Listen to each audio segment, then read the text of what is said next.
From advertising to software as a service to data.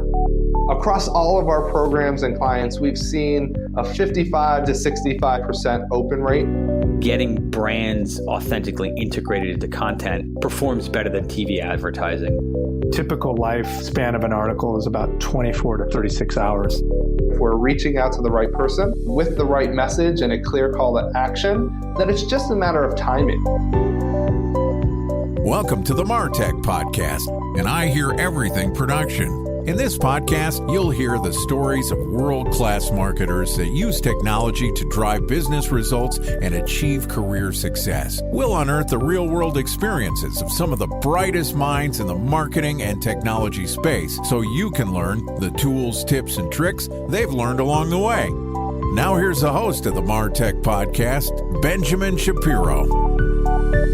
Welcome to the MarTech Podcast. I'm Benjamin Shapiro, the executive producer of the MarTech Podcast, and today we've got a special episode for you, which is going to be guest hosted by Juan Mendoza, the author of the MarTech Weekly Newsletter.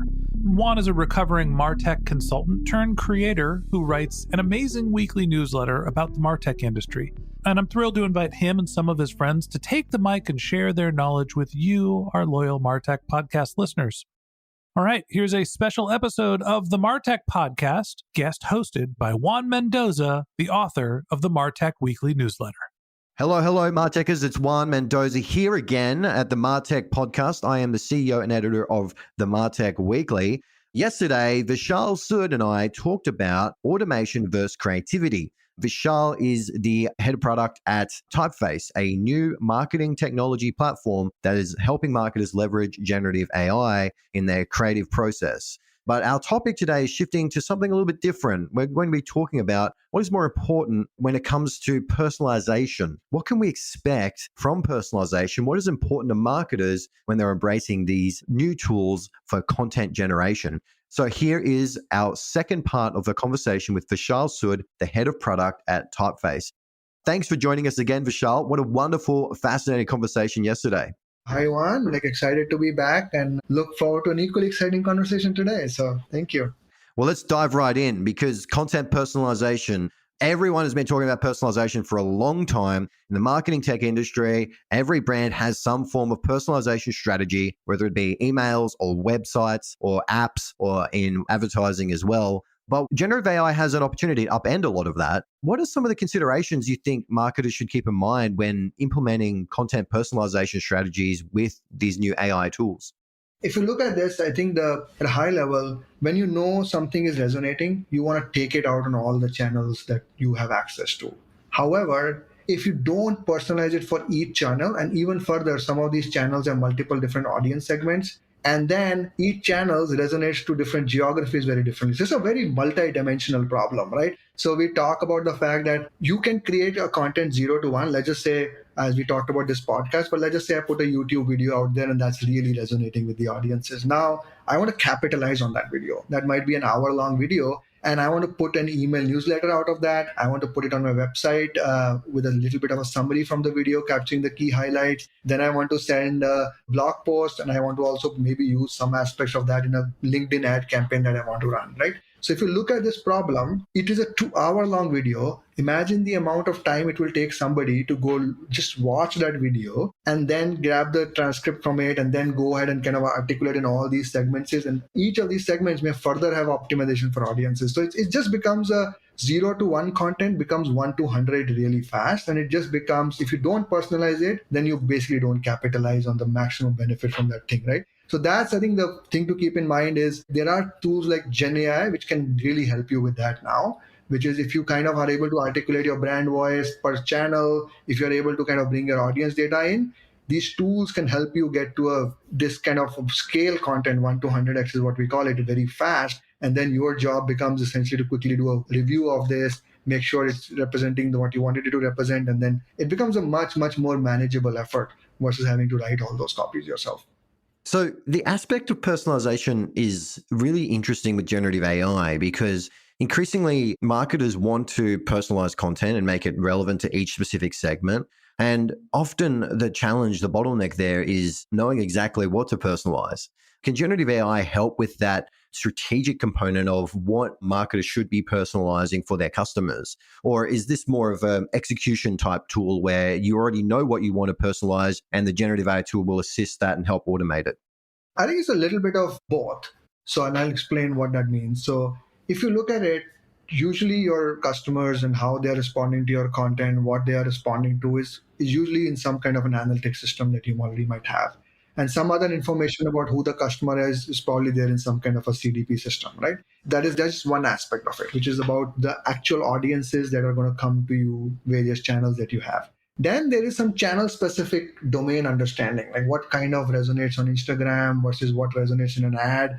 So the first aspect, which is what we were talking about, is very specifically about your audiences and what resonates to them, is, as I said, is captured in some kind of a system. Then if you can build a workflow with generative AI, which brings that data back in and uses that data to write the message out. So that's kind of what one of the things Typeface does.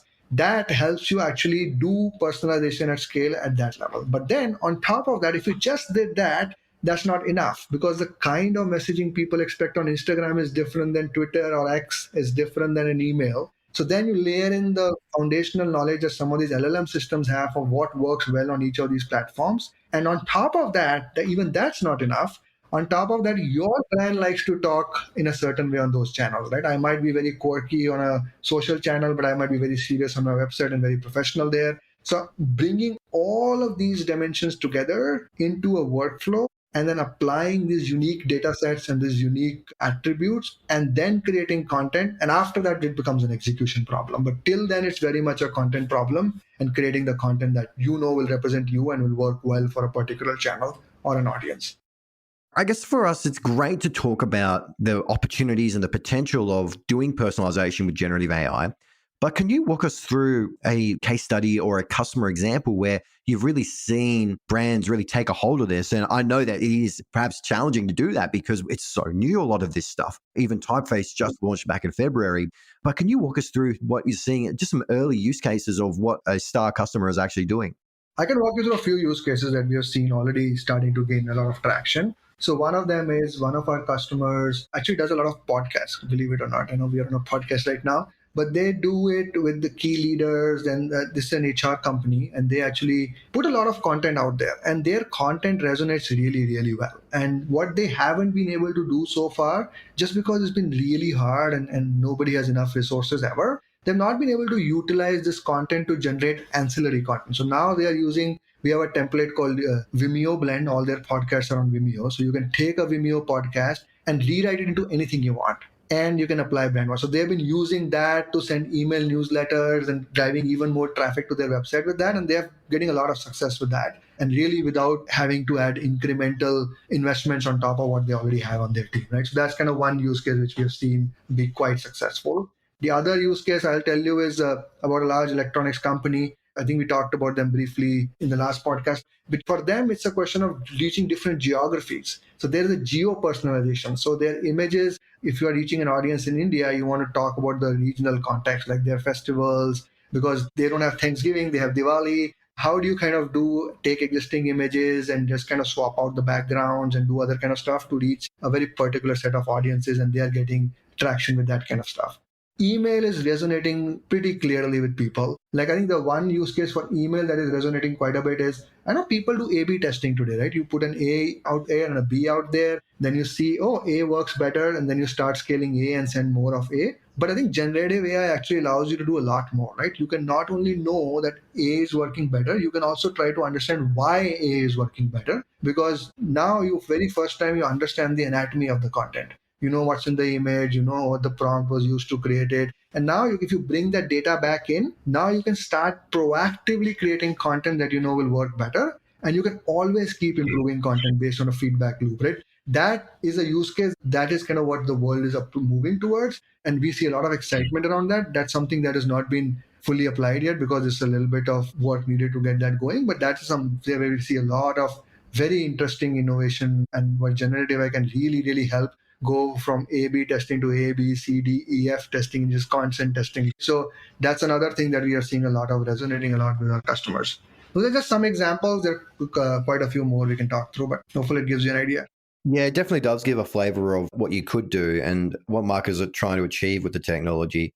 And give us a couple of years, I think, and then we'll have some really fantastic use cases where they've been able to scale their content and their information and their marketing really to ways that we've never seen before ever in marketing. I think that's the real opportunity. But one thing I think that I find interesting in hearing you talk, Vishal, is about this idea of like recursive personalization, which is getting the data from, say, AI generated emails or AI generated advertising or campaigns, even websites. And as you're doing experimentation and as you're seeing clear winners, generative AI can do the recursive bit, which is it could, I haven't seen a lot of this just yet, it could continue to modify or adapt that content in an automated fashion towards those greater conversions or towards those greater goals that you've set your A/B test up for. So, A wins, A versus B, A splits into another A/B, and then those win, and then those split into another A/B, and then generative AI can actually automate a lot of the content as it's incrementally updating what customers want and what's successful in terms of commercial outcomes as well.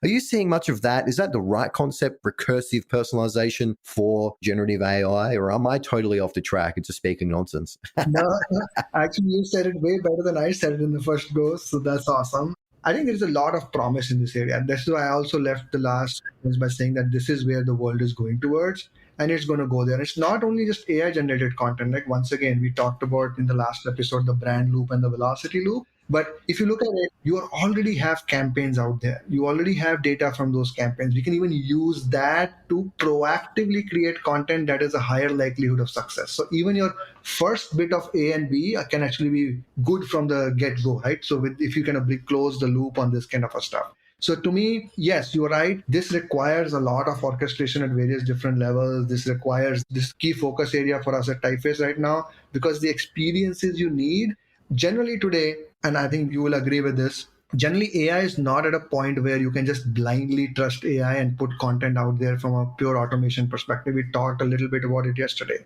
So there is a human in the loop very much needed. But if you start doing these A/B testing style things and now you bring in human in the loop, all your user experience will have to be reimagined. And how do you help this human in the loop come in to curate content, to do all that? And that's kind of one of the areas where we are focusing on quite a bit. But the initial sense we get from our customers is, I think that is going to be a very, very exciting thing that will happen in the next few months here. And that's kind of what we're marching towards. So you're right. This is very exciting indeed. We are just right at the cusp here, I think, of where this technology could go. Personalization has always been a challenge for brands. It's always been extremely difficult just to get the data organized so that you know who you want to talk to and what data you have available, and being able to activate that data in downstream tools. And then the hard bit is the content versions and the variations, and making that content not just a version, but a version that's relevant to all of those different types of customers that you want to personalize towards. So I think Typeface is definitely one of those companies to watch in this space. You're definitely ahead of the curve, right at the perfect timing, whereas generative AI has taken off in the great year of 2023. But Vishal, thank you so much for joining us for a fantastic conversation. We have learned a lot about what generative AI can offer marketers. So thank you again, Vishal, for joining us. Vishal is the head of product at Typeface. If you'd like to get in touch with Vishal, you can find his LinkedIn profile in our show notes. You can connect with him on Twitter also. His handle is Vishal Sood, or visit his company website at www.typeface.ai. Vishal, thank you so much for joining us. Thank you for the great conversation, Juan. Look forward to seeing this out there. Okay, that wraps up this episode of the Martech Podcast. Thanks to our guest host, Juan Mendoza, the author of the Martech Weekly Newsletter. If you'd like to get in touch with Juan, you can find a link to his LinkedIn profile in our show notes, or you can contact him on Twitter. His handle is Juan Mendoza, but it's spelled crazy pants. It's JU4NMEND0Z4. Or it's a little easier to just visit his company's website, which is themartechweekly.com. Just one more link in our show notes I'd like to tell you about. If you didn't have a chance to take notes while you were listening to this podcast, head over to martechpod.com, where we have summaries of all of our episodes and contact information for our guests. You can also subscribe to our weekly newsletters, and you can even send us your topic suggestions or your marketing questions, which we'll answer live on our show. Of course, you can always reach out on social media. Our handle is MartechPod, MarTechPod, on LinkedIn, Twitter, Instagram, and Facebook, or you can contact me directly. My handle is Ben J. Shap, BenJShap. And if you haven't subscribed yet and you want a daily stream of marketing and technology knowledge in your podcast feed, We're going to publish an episode every day this year, so hit the subscribe button in your podcast app, and we'll be back in your feed tomorrow morning. All right, that's it for today, but until next time, my advice is to just focus on keeping your customers happy.